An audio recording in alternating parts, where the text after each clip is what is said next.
ਤੁਹਾਡੀ ਲਾਈਨ ਮਿਲੀ ਹੋਈ ਹੈ ਸਰੀ BC और ਉੱਥੋਂ ਮੇਰੇ ਨਾਲ ਜੁੜੇ ਹੋਏ ਨੇ ਹਮੇਸ਼ਾ ਦੀ ਤਰ੍ਹਾਂ ਗੁਰਪ੍ਰੀਤ ਸਿੰਘ ਹੋਣੀ ਸੀਨੀਅਰ ਪੱਤਰਕਾਰ। ਔਰ ਅਸੀਂ ਪਿਛਲੇ ਦਿਨਾਂ 'ਚ ਗੱਲ ਕਰਕੇ ਹਟੇ ਹਾਂ ਕਿ ਕਿਸ ਤਰ੍ਹਾਂ ਉੱਥੇ ਦਿਨ ਦਿਹਾੜੇ ਕਿਤੇ ਵੀ ਗੋਲੀ ਚੱਲ ਜਾਂਦੀ ਹੈ, ਗੈਂਗਵਾਰ ਚਰਮ ਸੀਮਾ ਤੇ ਹੈ। ਉਸ ਦੇ ਚਲਦਿਆਂ ਇੱਕ ਲਿਸਟ ਜਾਰੀ ਕੀਤੀ ਗਈ ਹੈ 11 ਕੁ ਲੋਕਾਂ ਦੀ ਜਿਹੜੇ ਖਤਰਨਾਕ ਨੇ, ਉਹਨਾਂ ਦੀ ਜਾਨ ਨੂੰ ਵੀ ਖਤਰਾ ਹੈ ਤੇ ਉਹਨਾਂ ਦੇ ਆਲੇ ਦੁਆਲੇ ਦੇ ਲੋਕਾਂ ਦੀ ਵੀ ਜਾਨ ਨੂੰ ਖਤਰਾ ਕਿਸੇ ਵੇਲੇ ਵੀ ਹੋ ਸਕਦਾ ਹੈ। ਔਰ ਮੈਨੂੰ ਬੜੀ ਹੈਰਾਨਗੀ ਹੋ ਰਹੀ ਹੈ ਕਿ ਜਿਹੜੀ ਖਬਰ ਹੈ ਇਸ ਨੂੰ ਇੰਡੀਆ ਦੇ ਵਿੱਚ ਬਹੁਤ ਜ਼ਿਆਦਾ ਤਵੱਜੋ ਦਿੱਤੀ ਜਾ ਰਹੀ ਹੈ, ਉੱਥੋਂ ਦੇ ਮੀਡੀਆ ਵੱਲੋਂ ਵੀ। ਉੱਥੋਂ ਮੈਨੂੰ ਕਈ ਮੀਡੀਆਕਾਰਾਂ ਵੱਲੋਂ ਇਹਦੇ ਬਾਰੇ ਪੁੱਛਿਆ ਵੀ ਗਿਆ ਔਰ ਕਈ ਉੱਥੋਂ ਦੇ ਮੀਡੀਆ ਨੇ ਕਵਰ ਵੀ ਕੀਤਾ ਇਸ ਨੂੰ। तो सारे नाल ठीक इस वेले सरी तो जुड़े हुए हैं गुरप्रीत सिंह होरी, उन्होंने असीं गलबात करते हैं इस सारे मामले उत्ते। गुरप्रीत स्वागत करते हैं तुहाडा। बहुत शुक्रिया मंच मुहैया करने लई तुहाडा, मैं धन्नवादी हां जी। और अगे भी आपां वैसे तो बहुत बार गल कर चुके हैं कि एक ऐसा सिलसिला है, एक ऐसी लड़ी चल रही है तुहाडे उत्थे टुटन दा नां नहीं लै रही और बजाय कि ये वारदातां घटन लगातार वध रही हैं। पर जिहड़ी हुण लिस्ट जारी कीती है वो मेरे कोल भी नाम आए हैं 11, ਉਹਨਾਂ ਚ ਮੇਰੇ ਖਿਆਲ 9 ਸ਼ਾਇਦ ਪੰਜਾਬੀ ਨੇ। ਬਿਲਕੁਲ 9 ਪੰਜਾਬੀ ਨੇ ਜੀ ਉਹਨਾਂ ਵਿੱਚੋਂ। ਤੁਸੀਂ ਚਾਹੋ ਤਾਂ ਮੈਂ ਨਾਂ ਉਹਨਾਂ ਦੇ ਸਾਰੇ ਜੀ ਪੜ੍ਹ ਸਕਦੇ ਹਾਂ। ਹਾਂ ਪੜ੍ਹ ਸਕਦੇ ਹਾਂ ਜੀ ਬਿਲਕੁਲ। ਮੈਂ ਇਹ ਪਹਿਲਾਂ ਦੱਸਣਾ ਚਾਹੁੰਦਾ ਕਿ ਥੋੜਾ ਜਿਹਾ ਰਿਪੀਟ ਫੋਰਮੀ ਦੀ ਗੱਲ ਕਰ ਲਈਏ ਕਿਉਂਕਿ ਇਹ ਗੱਲ ਕਾਫੀ ਚਿਰ ਪਹਿਲਾਂ ਤੋਂ ਚੱਲਦੀ ਆ ਰਹੀ ਹੈ ਕਿ ਜਦੋਂ ਇਹੋ ਜਿਹੀਆਂ ਵਾਰਦਾਤਾਂ ਹੁੰਦੀਆਂ ਪੁਲਿਸ ਦੇ ਵੱਸੋਂ ਬਾਹਰ ਹੁੰਦੀ ਜਾ ਰਹੀ ਗੱਲ, ਤਾਂ ਕਈ ਲੋਕਾਂ ਨੇ ਇਹ ਪੁਲਿਸ ਨੂੰ ਕਹਿਣਾ ਸ਼ੁਰੂ ਕੀਤਾ ਕਿ ਜਿਹੜੇ ਇਹ ਲੋਕ ਸ਼ਾਮਲ ਨੇ ਇਹਨਾਂ ਬਾਰੇ ਜਾਣਕਾਰੀਆਂ ਸਾਂਝੀ ਕਰੋ ਲੋਕਾਂ ਦੇ ਨਾਲ। ਇੱਕ ਤਾਂ ਇਹਨਾਂ ਦੇ ਸ਼ਾਇਦ ਮਾਨਸਿਕ ਤੌਰ ਤੇ ਦਬਾਅ ਹੋਏ ਪਿੱਛੇ ਹਟਣ ਇਹਨਾਂ ਕਾਰਵਾਈਆਂ ਤੋਂ, ਮੈਨੂੰ ਨਹੀਂ ਪਤਾ ਉਹਦਾ ਕਿੰਨਾ ਕੁ ਅਸਰ ਪੈਂਦਾ ਕਿ ਨਹੀਂ ਪੈਂਦਾ। ਕਈ ਵਾਰੀ ਮਾਨਸਿਕ ਜਿਹੜਾ ਨਾ ਜਿਹੜੇ ਵਿਗਿਆਨੀ ਨੇ, ਜੋ ਮਨੋਵਿਗਿਆਨੀ ਮਾਫ ਕਰਨਾ, ਜੇ ਉਹਨਾਂ ਦੇ ਪੁਆਇੰਟ ਆਫ ਵਿਊ ਸਮਝਦਾ ਹੋਵੇ ਤਾਂ ਇਹ ਚੀਜ਼ਾਂ ਦੇ ਉਲਟ ਪ੍ਰਤੀਕਰਮ ਵੀ ਹੋ ਸਕਦੇ। ਕਿਉਂਕਿ ਦੇਖੋ ਜਦੋਂ ਹੁਣ ਸਿੱਧੂ ਮੂਸੇਵਾਲੇ ਦਾ ਕਤਲ ਹੋਇਆ ਤੇ ਕਿਸੇ ਨੇ ਆਨਲਾਈਨ ਫੜ ਮਾਰੀ ਕਿ ਜੀ ਅਸੀਂ ਕੀਤਾ, ਏਦਾਂ ਦੀਆਂ ਗੱਲਾਂ ਆਮ ਚੱਲਦੀਆਂ। ਗੈਂਗ ਹਿੰਸਾ ਕਰਨ ਵਾਲੇ ਲੋਕ ਆਪਣੀ ਸਰਦਾਰੀ ਬਣਾਉਣ ਲਈ, ਆਪਣੀ ਪੈਂਟ ਬਣਾਉਣ ਲਈ ਇਹੋ ਜਿਹੀ ਗੱਲਾਂ ਕਰਦੇ ਆ। ਕਿਤੇ ਇਹ ਨਾ ਹੋਵੇ ਕਿ ਨਾ ਨਸ਼ਰ ਹੋਣ ਦੇ ਨਾਲ ਉਹਨਾਂ ਨੂੰ ਇਹ ਨਹੀਂ ਲੱਗੇ ਕਿ ਦੇਖੋ ਸਾਡਾ ਕਿੰਨਾ ਸਾਰੇ ਪਾਸੇ ਪ੍ਰਭਾਵ ਹੈ, ਕਿੰਨਾ ਸਾਡੀ ਹੋਰ ਦਹਿਸ਼ਤ ਵਧੂਗੀ। ਸੋ ਇਹ ਕਈ ਵਾਰੀ ਉਲਟ ਪ੍ਰਤੀਕਰਮ ਵੀ ਹੋ ਸਕਦੇ ਆ। ਪਰ ਉਸ ਮੂਲ ਮੁੱਦੇ ਵੱਲ ਵਾਪਸ ਆਉਂਦੇ ਆ ਕਿ ਜਦੋਂ ਇਹ ਸਿਲਸਿਲਾ ਚੱਲ ਰਿਹਾ ਸੀ ਤੇ ਕਾਫੀ ਚਿਰ ਤੋਂ ਮੰਗ ਉੱਠ ਰਹੀ ਸੀ ਕਿ ਇਹਨਾਂ ਲੋਕਾਂ ਦੇ ਨਾਂ ਨਸ਼ਰ ਕਰੋ। ਇੱਕ ਤਾਂ ਲੋਕਾਂ ਦੀ ਸੁਰੱਖਿਆ ਨੂੰ ਯਕੀਨੀ ਬਣਾਉਣ ਲਈ ਜ਼ਰੂਰੀ ਹੈ ਕਿ ਜੇ ਤੁਸੀਂ ਇਹਨਾਂ ਦੇ ਲਾਗੇ ਵੀ ਹੋਵੋਗੇ ਤੇ ਕੱਲ ਨੂੰ ਗੋਲੀ ਚੱਲਦੀ ਤੁਹਾਡਾ ਨੁਕਸਾਨ ਹੋ ਸਕਦਾ। ਦੂਜੀ ਗੱਲ ਕਿ ਸ਼ਾਇਦ ਸ਼ਰਮੋ ਸ਼ਰਮੀ ਪਿੱਛੇ ਹਟ ਜਾਣ। ਖੈਰ ਅੱਗੇ ਵਧਦੇ ਆ ਕਿ ਜਿਹੜੀ ਇੱਥੋਂ ਦੀ combined forces special enforcement unit ਹੈ, ਉਹਨਾਂ ਵੱਲੋਂ ਇਹ ਸੂਚੀ ਜਾਰੀ ਕੀਤੀ ਗਈ ਜਿਸ ਵਿੱਚ ਨਾਂ ਵੀ ਦਿੱਤੇ ਗਏ, ਤਸਵੀਰਾਂ ਵੀ ਨਸ਼ਰ ਕੀਤੀਆਂ ਗਈਆਂ। ਸੋ 11 ਵਿੱਚੋਂ 9 ਪੰਜਾਬੀ ਨੇ, ਜਿਸ ਤੋਂ ਇਹ ਗੱਲ ਸਹੀ ਹੈ ਕਿ ਪੰਜਾਬੀ ਵੱਡੀ ਗਿਣਤੀ 'ਚ ਇਹਨਾਂ ਕੰਮਾਂ 'ਚ ਸ਼ਾਮਲ ਨੇ। ਹਾਲਾਂਕਿ ਜੇ ਵੈਸੇ ਵੇਖਿਆ ਜਾਵੇ ਤਾਂ ਗੈਂਗ ਜਿਹੜੀ ਐਕਟੀਵਿਟੀਜ਼ 'ਚ ਹਰ ਤਰ੍ਹਾਂ ਦੇ ਭਾਈਚਾਰੇ ਦੇ ਲੋਕ ਸ਼ਾਮਲ ਨੇ। ਪਰ ਜਿਹੜੇ 9 ਜਿਹੜੇ ਪੰਜਾਬੀਆਂ ਦੇ ਨਾਂ ਉਚੇਚੇ ਤੌਰ ਤੇ ਸਾਹਮਣੇ ਆਏ ਨੇ, ਜਿਸ ਬਾਰੇ ਸਾਡੇ ਲੋਕਾਂ ਦੀ ਜਾਣਨ ਦੀ ਦਿਲਚਸਪੀ ਹੋਵੇਗੀ, ਉਹ ਨੇ ਸ਼ਕੀਲ ਬਸਰਾ 28 ਵਰਿਆਂ ਦਾ, ਜਗਦੀਪ ਚੀਮਾ 30 ਸਾਲ ਉਮਰ ਉਸਦੀ, ਬਰਿੰਦਰ ਧਾਲੀਵਾਲ 39 ਵਰਿਆਂ ਦਾ, ਗੁਰਪ੍ਰੀਤ ਧਾਲੀਵਾਲ 35 ਵਰਿਆਂ ਦਾ, ਸਮਰੂਪ ਗਿੱਲ 29 ਵਰਿਆਂ ਦਾ, ਸੰਦੀਸ਼ ਗਿੱਲ 28 ਸਾਲਾਂ ਦਾ, ਸੁਖਦੀਪ ਬਾਂਸਲ 33 ਵਰਿਆਂ ਦਾ, ਅਮਰਪ੍ਰੀਤ ਸਮਰਾ 28 ਤੇ ਰਵਿੰਦਰ ਸਮਰਾ 35 ਸਾਲ।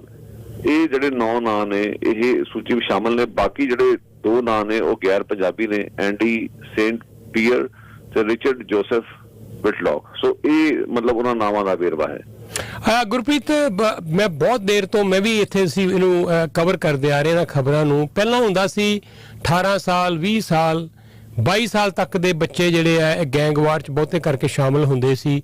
ਇਹ ਤਾਂ ਜਿਹੜੇ ਤੁਸੀਂ ਸਾਰੇ ਦੱਸ ਰਹੇ ਹੋ 28 29 30 35 39 ਸਾਲ ਤੱਕ ਦੇ ਹੈ, ਇਸ ਉਮਰ ਤੱਕ ਆਉਂਦੇ ਆਉਂਦੇ ਬੰਦੇ ਨੂੰ ਥੋੜ੍ਹੀ ਸੁਰਤ ਆ ਜਾਂਦੀ ਹੈ, ਸਮਝ ਆ ਜਾਂਦੀ ਹੈ। ਜਿਹੜੀ ਉਹ ਐਡਵੈਂਚਰਸ ਲਾਈਫ ਹੁੰਦੀ ਹੈ, ਜਿਹੜੀ ਸੈਂਸੇਸ਼ਨਲ ਜੀਵਨ ਜੀਣ ਦੀ ਲਾਈਫ, ਉਹ ਤਾਂ ਲੰਘ ਚੁੱਕੀ ਹੁੰਦੀ ਹੈ।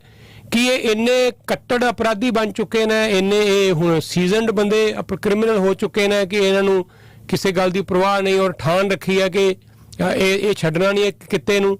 ਜਾਂ ਕਈ ਵਾਰੀ ਇਹ ਹੁੰਦਾ ਕਿ ਬੰਦਾ ਛੱਡਣਾ ਚਾਹੁੰਦਾ ਹੈ ਲੇਕਿਨ ਇਹ ਵਨ ਵੇ ਟ੍ਰੈਫਿਕ ਹੈ, ਇੱਕ ਵਾਰੀ ਬੰਦਾ ਵੜ ਗਿਆ ਬਾਹਰ ਨਿਕਲਣ ਦਾ ਉਹਦੇ ਕੋਲ ਫਿਰ ਕੋਈ ਆਪਸ਼ਨ ਨਹੀਂ ਹੁੰਦੀ। ਨਹੀਂ ਸਰ ਸਾਹਿਬ, ਗੱਲ ਤਾਂ ਅਸਲ ਇਹ ਹੈ ਕਿ ਜਦੋਂ ਉਹਨਾਂ ਦੀ ਸ਼ਮੂਲੀਅਤ ਹੁੰਦੀ ਹੈ ਇਹਨਾਂ ਗਤੀਵਿਧੀਆਂ ਵਿੱਚ ਤਾਂ ਇਹ ਤਾਂ ਬਹੁਤ ਅਰਲੀ ਸ਼ੁਰੂ ਹੋ ਜਾਂਦਾ ਕੰਮ। ਮਤਲਬ ਚੜ੍ਹਦੀ ਉਮਰ ਦੇ ਵਿੱਚ ਹੀ ਲੋਕ ਇਹਨਾਂ ਐਕਟੀਵਿਟੀਜ਼ 'ਚ ਸ਼ਾਮਿਲ ਹੋ ਜਾਂਦੇ ਨੇ ਜੀ। ਸੋ ਇਹ ਤਾਂ ਮਤਲਬ ਸ਼ੁਰੂਆਤ ਜਿਹੜੀ ਹੈ ਉਮਰ ਦੇ ਦੇਖੋ ਇਹੀ 17 18 19 ਸਾਲ ਜਦੋਂ ਪਾਂਡੀ ਬਣਾ ਕੇ ਇਹਨਾਂ ਨੂੰ ਸ਼ਾਮਿਲ ਕੀਤਾ ਜਾਂਦਾ ਨਾ ਕੰਮਾਂ ਦੇ ਵਿੱਚ। ਉਸ ਤੋਂ ਬਾਅਦ ਕਰਦਿਆਂ ਇਹ ਅੱਗੇ ਬਹੁਤ ਅੱਗੇ ਲੰਘ ਜਾਂਦੇ। ਪਰ ਸਮਝਣ ਵਾਲੀ ਗੱਲ ਇਹ ਹੈ ਕਿ ਜਿਹੜਾ ਬੇਸਿਕਲੀ ਜਿਹੜੀ ਭਰਤੀ ਹੋਣ ਵਾਲੀ ਉਮਰ ਤਾਂ ਉਹੀ ਹੈ, ਚੜ੍ਹਦੀ ਉਮਰ, ਪਰ ਬਾਅਦ ਚ ਜਦੋਂ ਕੋਈ 30-40 ਵੀ ਟੱਪ ਜਾਂਦਾ ਤਾਂ ਇਹ ਸਮਝਣ ਵਾਲੀ ਗੱਲ ਇਹੋ ਹੀ ਹੈ ਕਿ ਉਹਨਾਂ ਲਈ ਹੁਣ ਵਾਪਸੀ ਦਾ ਕੋਈ ਰਾਹ ਨਹੀਂ ਰਹਿੰਦਾ। ਜਿਹੜਾ ਇੰਨਾ ਚਿਰ ਗੈਂਗ 'ਚ ਕੱਢ ਜਾਵੇ ਉਹਨਾਂ ਲਈ ਵਾਪਸੀ ਦਾ ਰਾਹ ਰਹਿੰਦਾ ਨਹੀਂ, ਕਿਉਂਕਿ ਇਹ ਵਨ ਵੇ ਸਟਰੀਟ ਹੈ। ਪੁਲਿਸ ਵਾਲੇ ਪਹਿਲਾਂ ਹੀ ਟਾਰਨਾ ਕਰ ਚੁੱਕੇ ਨੇ ਕਿ ਜਾਣ ਦਾ ਇੱਕੋ ਰਸਤਾ, ਆਉਣ ਦਾ ਕੋਈ ਰਸਤਾ ਨਹੀਂਗਾ ਜੀ। ਸੋ ਆਉਂਦੀ ਵਾਰੀ ਦੋ ਹੀ ਗੱਲਾਂ ਨੇ, ਜਾਂ ਤੁਸੀਂ ਮੌਤ ਦੀ ਭੇਟ ਚੜੋਗੇ ਜਾਂ ਤੁਸੀਂ ਚੰਗਾ ਸਮਾਂ ਕੱਢ ਜਾਓਗੇ ਆਪਣਾ, ਪਰ ਗੈਂਗ ਗਤੀਵਿਧੀਆਂ ਵਿੱਚੋਂ ਵਾਪਸੀ ਦਾ ਕੋਈ ਰਾਹ ਨਹੀਂ ਹੈ। ਇਹ ਇਸ ਗੱਲ ਦਾ ਸੰਕੇਤ ਹੈ ਕਿ ਜਿਹੜੀ ਅਸੀਂ ਵੇਖ ਰਹੇ ਨਾ ਕਿ 30, 35, 40 ਸਾਲ ਦੀ ਉਮਰ ਦੇ ਵਿਅਕਤੀ ਨੇ, ਜ਼ਿਆਦਾ ਤੌਰ ਤੇ ਇਹ ਲੋਕ ਵੀ ਜਦੋਂ ਸ਼ਾਮਲ ਹੋਏ ਹੋਣੇ ਗੈਂਗ ਐਕਟੀਵਿਟੀਜ਼ ਵਿੱਚ, ਇਹ ਚੜ੍ਹਦੀ ਉਮਰ ਵੇਲੇ ਸ਼ਾਮਲ ਹੋਏ ਹੋਣੇ ਆ। ਜਿਹੜਾ ਇੰਨਾ ਸਮਾਂ ਕੱਢ ਗਏ ਉਸ ਦਾ ਕਾਰਨ ਹੀ ਹੈ ਕਿ ਵਾਪਸੀ ਦਾ ਹੁਣ ਕੋਈ ਰਾਹ ਹੈ ਨਹੀਂ। ਅੱਛਾ, ਪਿੱਛੇ ਜੀ ਵੀ ਸਮਝਣ ਵਾਲੀ ਹੈ ਜੀ, ਪਿੱਛੇ ਜੀ ਵੀ ਇੱਕ ਲਿਸਟ ਉਦੋਂ ਆਈ ਸੀ, ਮੈਨੂੰ ਯਾਦ ਹੈ, ਉਦੋਂ ਵੀ ਬੜੀ ਚਰਚਾ ਹੋਈ ਸੀ ਜਦੋਂ ਪਹਿਲੀ ਵਾਰ ਲਿਸਟ ਅਸੀਂ ਪੜ੍ਹੀ ਤੇ ਬੜੇ ਹੈਰਾਨ ਹੋਏ। ਚੋਂ ਵੀ ਪੰਜਾਬੀ ਨਾਮ ਕਾਫੀ ਸੀ, ਔਰ ਉਹਨਾਂ ਚੋਂ ਮੇਰੇ ਖਿਆਲ ਇੱਕ ਮਨਿੰਦਰ ਧਾਲੀਵਾਲ ਵੀ ਸੀ ਜਿਹਦੇ ਪਿਛਲੇ ਦਿਨਾਂ 'ਚ ਵਿਸਲਰ ਤੇ ਜਿਹਦੇ ਅਟੈਕ ਹੋਇਆ ਹੈ, ਔਰ ਵਾਕਈ ਉਹੀ ਗੱਲ ਸਾਬਤ ਹੋਈ ਕਿ ਮਨਿੰਦਰ ਦੇ ਨਾਲ ਜਿਹੜਾ ਇੱਕ ਹੋਰ ਬੰਦਾ ਸੀ, ਉਹਦਾ ਦੋਸਤ, ਜਿਹਦਾ ਕਿ ਕੋਈ ਅਪਰਾਧਕ ਪਿਛੋਕੜ ਨਹੀਂ ਸੀ, ਉਹ ਵੀ ਮਾਰਿਆ ਗਿਆ ਉਹਦੇ ਚੱਕਰ 'ਚ। ਦੇਖੋ ਇਹ ਇਸੇ ਕਰਕੇ ਇਸ ਤਰ੍ਹਾਂ ਦੀ ਸੂਚੀ ਜਾਰੀ ਕਰਨ ਵਾਸਤੇ ਲੋਕਾਂ ਵੱਲੋਂ ਕਿਹਾ ਜਾ ਰਿਹਾ ਸੀ ਕਿ ਸੂਚੀ ਜਾਰੀ ਕਰੋ ਤਾਂ ਜੋ ਜਿਹੜੇ ਲੋਕ ਉਹਨਾਂ ਦੇ ਆਲੇ ਦੁਆਲੇ ਨੇ, ਉਹਨਾਂ ਦੇ ਘੇਰੇ ਵਿੱਚ ਨੇ, ਉਹ ਆਪਣਾ ਬਚਾਓ ਕਰ ਸਕਣ। ਕਿਉਂਕਿ ਜਦੋਂ ਗੋਲੀ ਚੱਲਦੀ ਤੇ ਗੋਲੀ ਤਾਂ ਵੇਖਣਾ ਨਹੀਂ ਕਿ ਸਾਹਮਣੇ ਕੌਣ ਆ, ਕਿਸੇ ਵਿਅਕਤੀ ਦਾ ਵੀ ਨੁਕਸਾਨ ਹੋ ਸਕਦਾ। ਕਈ ਮਿਸਾਲਾਂ ਸਾਡੇ ਕੋਲ ਆ ਚੁੱਕੀਆਂ ਨੇ ਕਿ ਜਿਹੜੇ ਲੋਕ ਬਿਨਾਂ ਕਿਸੇ ਕਸੂਰ ਦੇ ਮਾਰੇ ਗਏ ਨੇ, ਬਿਨਾਂ ਕਿਸੇ ਕਸੂਰ ਦੇ ਮੌਤ ਦੇ ਭੇਟ ਚੜ੍ਹ ਗਏ ਨੇ। ਸੋ ਇਹ ਉਸ ਦੀ ਇੱਕ ਮਿਸਾਲ ਸੀ ਕਿ ਜੋ ਵਿਸਤਰ ਵਿੱਚ ਹੋਇਆ। ਹਾਲਾਂਕਿ ਜਿਹੜਾ ਧਾਲੀਵਾਲ ਸੀ ਉਸ ਦਾ ਭਰਾ ਵੀ ਪਿਛਲੇ ਸਾਲ ਗੈਂਗ ਗਤੀਵਿਧੀਆਂ ਦੇ ਚਲਦਿਆਂ ਮੌਤ ਦੀ ਭੇਟ ਚੜ੍ਹ ਗਿਆ ਸੀਗਾ, ਪਰ ਜਿਹੜਾ ਸਤਗਿਲ ਜਿਹਦੇ ਬਾਰੇ ਦੱਸਿਆ ਜਾ ਰਿਹਾ ਕਿ ਕੋਈ ਲੈਣ ਦੇਣਾ ਹੈ ਨਹੀਂ ਸੀਗਾ, ਉਹ ਗਲਤ ਮੌਕੇ ਤੇ ਗਲਤ ਥਾਂ ਤੇ ਹਾਜ਼ਰ ਹੋਣ ਕਰਕੇ ਉਸਦੀ ਵੀ ਬੇਵਕਤ ਮੌਤ ਹੋਈ ਹੈ। ਪਰ ਗੱਲ ਘੁੰਮ ਫਿਰ ਕੇ ਉੱਥੇ ਆਉਂਦੀ ਕਿ ਆਹ ਜਿਹੜੀ ਸੂਚੀ ਹੁਣ ਜਾਰੀ ਹੋਈ ਹੈ, ਇਹਦੇ ਦੋ ਤਰ੍ਹਾਂ ਦੇ ਸਿੱਟੇ ਨਿਕਲ ਸਕਦੇ ਨੇ। ਇੱਕ ਤਾਂ ਇਹ ਕਿ ਜਿਹੜੇ ਲੋਕ ਆਪਣਾ ਬਚਾਅ ਕਰਨ 'ਚ ਕਾਮਯਾਬ ਰਹਿਣਗੇ, ਪਰ ਇਹਨਾਂ ਨੂੰ ਕਿੰਨੀ ਕੁ ਸ਼ਰਮ ਆਊਗੀ ਇਹਦੇ ਬਾਰੇ ਕਹਿਣਾ ਔਖਾ, ਕਿਉਂਕਿ ਜਿਹੜੇ ਲੋਕ ਇਹਨਾਂ ਗਤੀਵਿਧੀਆਂ ਵਿੱਚ ਸ਼ਾਮਲ ਨੇ ਉਹ ਤਾਂ ਚਾਹੁੰਦੇ ਨੇ ਕਿ ਸਾਡੀ ਪੈਂਠ ਬਣੀ ਰਵੇ, ਦਬਦਬਾ ਸਾਡਾ ਬਣਿਆ ਰਵੇ। ਸੋ ਇਸ ਕਰਕੇ ਉੱਥੇ ਉਸ ਸੂਰਤ ਹਾਲ ਵਿੱਚ ਇਸ ਦੇ ਉਲਟ ਨਤੀਜੇ ਵੀ ਨਿਕਲ ਸਕਦੇ ਇਸ ਗੱਲ ਦੇ ਜੀ। ਔਰ ਗੁਰਪ੍ਰੀਤ, ਬਹੁਤ ਬਹੁਤ ਸ਼ੁਕਰੀਆ। ਖੈਰ ਹਮੇਸ਼ਾ ਹੀ ਤੁਸੀਂ ਜਦੋਂ ਵੀ ਤੁਹਾਨੂੰ ਆਵਾਜ਼ ਮਾਰੋ ਤੁਸੀਂ ਹਾਜ਼ਰ ਹੋ ਜਾਂਦੇ ਹੋ, ਥੈਂਕ ਯੂ ਸੋ ਮਚ।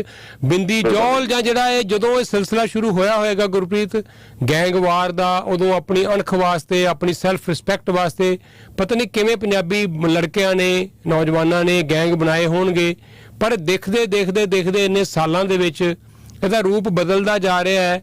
ਔਰ ਜਿਹੜੇ ਮਾਪੇ ਇਸ ਮੁਲਕ 'ਚ ਆਏ ਸੀ ਇਹ ਸੋਚ ਕੇ ਬੱਚਿਆਂ ਦੇ ਭਵਿੱਖ ਵਾਸਤੇ, ਚੰਗੇ ਭਵਿੱਖ ਵਾਸਤੇ, ਇੰਨੇ ਜਿਹੜੇ ਇਹ ਹੀਰੇ ਹੀ ਮੈਂ ਤੇ ਕਹਾਂਗਾ ਉਹ ਗਵਾਏ ਜਾ ਰਹੇ ਹਾਂ ਅਸੀਂ, ਔਰ ਇਹਦਾ ਕਿਤੇ ਅੰਤ ਹੁੰਦਾ ਨਜ਼ਰ ਨਹੀਂ ਆ ਰਿਹਾ। ਦੇਖੋ ਜੈਨ ਸਾਹਿਬ, ਇਹੀ ਚਿੰਤਾ ਦਾ ਵਿਸ਼ਾ ਹੈ ਕਿ ਇਹ ਸਾਰੇ ਮਤਲਬ ਹੁਣ ਹਾਲਾਤ ਇਹ ਬਣ ਗਏ ਨੇ ਕਿ ਕੋਈ ਨਸਲ ਨਹੀਂ ਬਚੀ ਹੋਈ, ਕੋਈ ਮੁਲਕ ਨਹੀਂ ਬਚਿਆ ਹੋਇਆ। ਜੇ ਮੁਲਕਾਂ ਦੀ ਗੱਲ ਕਰੀਏ ਤਾਂ ਕੋਈ ਸੂਬਾ ਵੀ ਨਹੀਂ ਬਚਿਆ ਹੋਇਆ। ਇਹਨਾਂ ਸਾਰਿਆਂ ਨੂੰ ਸਿਰ ਤੋੜ ਯਤਨ ਕਰਨੇ ਪੈਣੇ ਆ। ਸਾਰੀ ਕਮਿਊਨਿਟੀ ਦੀ ਸਾਂਝੀ ਜ਼ਿੰਮੇਵਾਰੀ, ਔਰ ਇੱਕ ਕਮਿਊਨਿਟੀ ਦੀ ਨਹੀਂ, ਸਾਰੀਆਂ ਕਮਿਊਨਿਟੀਜ਼ ਦੀ, ਕਿ ਕੋਈ ਵੀ ਭਾਈਚਾਰਾ ਇਸ ਤੋਂ ਆਪੇ ਨਹੀਂ ਰਹਿ ਗਿਆ। ਹੁਣ ਸਮੱਸਿਆ ਇਹੀ ਬਣ ਗਈ ਕਿ ਜਦੋਂ ਸ਼ੁਰੂ 'ਚ ਬਿੰਦੀ ਜੌਲ ਵਰਗੇ ਲੋਕ ਗੈਂਗ ਹਿੰਸਾ ਵਿੱਚ ਸ਼ਾਮਲ ਹੋਏ, ਉਹਦਾ ਵੱਡਾ ਕਾਰਨ ਇਹ ਸੀ ਕਿ ਨਸਲਵਾਦ ਸਿਰ ਚੜ ਕੇ ਬੋਲਦਾ ਸੀ। ਉਦੋਂ ਮੁੰਡੇ ਨੇ ਅਣਖ ਦੀ ਖਾਤਰ ਹਥਿਆਰ ਚੁੱਕੇ, ਪਰ ਅੱਜ ਹਾਲਾਤ ਬਦਲ ਚੁੱਕੇ ਨੇ। ਅੱਜ ਨਸਲਵਾਦ ਉੱਥੇ ਭਾਰੂ ਨਹੀਂ, ਅੱਜ ਹਰ ਨਸਲ ਦਾ ਵਿਅਕਤੀ ਇਸ ਕੰਮ ਵਿੱਚ ਜਿਹੜਾ ਮੁਲਵਸ ਹੈ, ਜਿਸ ਦਾ ਮਤਲਬ ਨਸਲਵਾਦ ਦਾ ਉਹ ਫੈਕਟਰ ਨਹੀਂ ਰਿਹਾ। ਪਰ ਹੁਣ ਛੇਤੀ ਅਮੀਰ ਬਣਨ ਦੀ ਦੌੜ ਜਿਹੜੀ ਹੈ ਉਹ ਲੱਗੀ ਹੋਈ ਹੈ, ਛੇਤੀ ਤੋਂ ਛੇਤੀ ਅਮੀਰ ਬਣਨ ਦੀ। ਜਿਵੇਂ ਮਹਿੰਗਾਈ ਵੱਧ ਰਹੀ ਹੈ, ਯੂਨੀਵਰਸਿਟੀਆਂ ਵਿੱਚ ਦਾਖਲੇ ਮੁਸ਼ਕਿਲ ਨੇ, ਨੌਜਵਾਨ ਪੀੜ੍ਹੀ ਨੂੰ ਮਤਲਬ ਸਹੀ ਪਾਸੇ ਲਾਉਣਾ ਹੁਣ ਇੱਕ ਬਹੁਤ ਵੱਡੀ ਚੁਣੌਤੀ ਸਾਡੇ ਲਈ ਬਣ ਚੁੱਕਿਆ।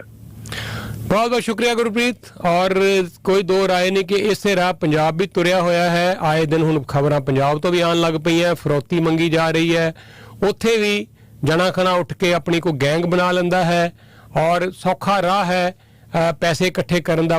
ਲੇਕਿਨ ਉਹੀ ਗੱਲ ਹੈ ਕਿ ਵਨ ਵੇ ਟ੍ਰੈਫਿਕ ਹੈ, ਜਾਣਾ ਤੇ ਸੌਖਾ ਹੈ, ਵੜਨਾ ਸੌਖਾ ਹੈ, ਵਾਪਸ ਮੁੜਨ ਦਾ ਫਿਰ ਕੋਈ ਰਾਹ ਨਹੀਂ। ਔਰ ਇਟਸ ਵੈਰੀ ਵੈਰੀ ਅਨਫੋਰਚੂਨੇਟ।